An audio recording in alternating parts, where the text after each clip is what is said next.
ಸ್ನೇಹಿತರೆ, 2026ರ ಜನವರಿ ವೇಳೆಗೆ ಇರಾನ್ನಲ್ಲಿನ ಪರಿಸ್ಥಿತಿ ಅತ್ಯಂತ ಉದ್ವಿಗ್ನಗೊಂಡಿದೆ ಅಂತ ಹೇಳಲಾಗ್ತಿದೆ. ಪರಿಸ್ಥಿತಿ ಯಾವ ಲೆವೆಲ್ಗೆ ಕೈ ಮೀರಿ ಹೋಗಿದೆ ಅಂದ್ರೆ ಅಲ್ಲಿನ ಪ್ರತಿಭಟನಾಕಾರರು ಯಾವ ಪೊಲೀಸ್ ಅಥವಾ ಸೇನೆಗೂ ಕೂಡ ಬಗ್ತಿಲ್ಲ. ಸಿಕ್ಕ ಜಾಗಗಳಿಗೆ ಬೆಂಕಿ ಇಡ್ತಾ ಹೋಗ್ತಿದ್ದಾರೆ.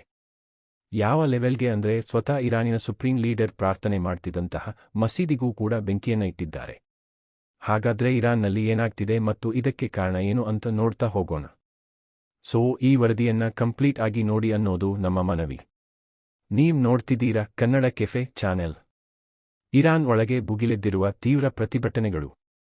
2025ರ ಡಿಸೆಂಬರ್ 28ರಂದು ಆರ್ಥಿಕ ಕುಸಿತ, ಹಣದುಬ್ಬರ ಮತ್ತು ಭ್ರಷ್ಟಾಚಾರದ ವಿರುದ್ಧ ಇರಾನ್ನ ಮಾರುಕಟ್ಟೆ ವ್ಯಾಪಾರಿಗಳಿಂದ ಪ್ರತಿಭಟನೆ ಆರಂಭವಾಯಿತು.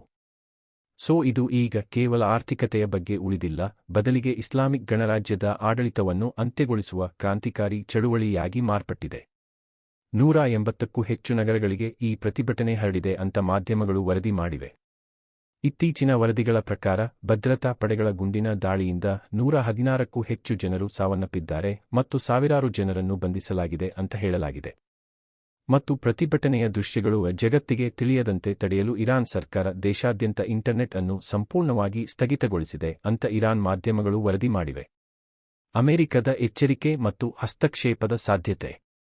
ಇದರ ಮಧ್ಯೆ ಅಮೆರಿಕ ಅಧ್ಯಕ್ಷ ಡೊನಾಲ್ಡ್ ಟ್ರಂಪ್ ಅವರು ಇರಾನ್ ಸರ್ಕಾರ ಏನಾದರೂ ಶಾಂತಿಯುತ ಪ್ರತಿಭಟನಾಕಾರರನ್ನು ಕೊಂದರೆ ನಾವು ಸುಮ್ಮನಿರುವುದಿಲ್ಲ, ಅಮೆರಿಕ ಮಧ್ಯ ಪ್ರವೇಶ ಮಾಡುತ್ತದೆ ಎಂದು ಕಠಿಣ ಎಚ್ಚರಿಕೆಯನ್ನ ನೀಡಿದ್ದಾರೆ. ಈಗಾಗಲೇ ಜನವರಿ 2026ರಲ್ಲಿ ಅಮೆರಿಕವು ಇರಾನ್ಗೆ ಸಂಬಂಧಿಸಿದ ತೈಲ ಹಡಗನ್ನು ವಶಪಡಿಸಿಕೊಂಡಿದೆ. ಅಮೆರಿಕವು ಇರಾನ್ನ ಪರಮಾಣು ನೆಲೆಗಳ ಮೇಲೆ ಮತ್ತಷ್ಟು ದಾಳಿ ಮಾಡುವ ಸಾಧ್ಯತೆಯಿದೆ ಎಂದು ವರದಿಯಾಗಿದೆ. ಇಸ್ರೇಲ್-ಇರಾನ್ ನಡುವಿನ ಸರಣಿ ದಾಳಿಗಳು. 2025ರ ಜೂನ್ನಲ್ಲಿ ಇಸ್ರೇಲ್ ಮತ್ತು ಅಮೆರಿಕ ಜಂಟಿಯಾಗಿ ಇರಾನ್ನ ಪರಮಾಣು ಕೇಂದ್ರಗಳ ಮೇಲೆ ಭಾರೀ ದಾಳಿ ನಡೆಸಿದ್ದವು. ಇದನ್ನು 12 ದಿನಗಳ ಯುದ್ಧ ಎಂದು ಕರೆಯಲಾಗುತ್ತದೆ. ಪ್ರಸ್ತುತ ಇರಾನ್ನಲ್ಲಿ ನಡೆಯುತ್ತಿರುವ ಆಂತರಿಕ ಕಲಹದ ಲಾಭ ಪಡೆದು ಇಸ್ರೇಲ್ ಮತ್ತೊಮ್ಮೆ ದಾಳಿ ನಡೆಸಬಹುದು ಅಥವಾ ಅಮೆರಿಕ ದಾಳಿ ಮಾಡಿದರೆ ಇರಾನ್ ಇಸ್ರೇಲ್ ಮೇಲೆ ಪ್ರತಿ ದಾಳಿ ಮಾಡಬಹುದು ಎಂಬ ಭೀತಿಯಿಂದ ಇಸ್ರೇಲ್ ಸೇನೆ ಹೈ ಅಲರ್ಟ್ನಲ್ಲಿದೆ ಎಂದು ಹೇಳಲಾಗಿದೆ. ಇರಾನ್ ನೀಡುತ್ತಿರುವ ತಿರುಗೇಟು. ನಾವು ಕೂಡ ಯುದ್ಧಕ್ಕೆ ಸಿದ್ಧರಿದ್ದೇವೆ ಎಂದು ಇರಾನ್ ಸೇನಾ ಮುಖ್ಯಸ್ಥರು ಘೋಷಿಸಿದ್ದಾರೆ. ಅಮೆರಿಕ ಒಂದು ವೇಳೆ ಇರಾನ್ ಮೇಲೆ ದಾಳಿ ಮಾಡಿದರೆ ಮಧ್ಯಪ್ರಾಚ್ಯದಲ್ಲಿರುವ ಅಮೆರಿಕದ ಸೈನಿಕ ನೆಲೆಗಳು ಮತ್ತು ಹಡಗುಗಳ ಮೇಲೆ ದಾಳಿ ಮಾಡುವುದಾಗಿ ಇರಾನ್ ಸಂಸತ್ತಿನ ಸ್ಪೀಕರ್ ಎಚ್ಚರಿಸಿದ್ದಾರೆ. ಅಮೆರಿಕದ ಮುಂದಿನ ಮಿಲಿಟರಿ ಮತ್ತು ರಾಜತಾಂತ್ರಿಕ ಕ್ರಮಗಳು.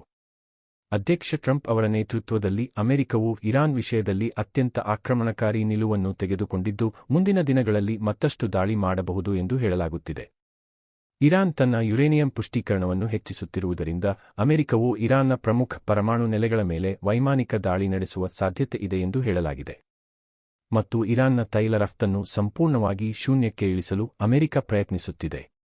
ಸೊ ಇದರಿಂದ ಇರಾನ್ ಸರ್ಕಾರಕ್ಕೆ ಹಣಕಾಸಿನ ಮೂಲಗಳು ಸ್ಥಗಿತಗೊಳ್ಳಲಿವೆ ಎನ್ನಲಾಗಿದೆ.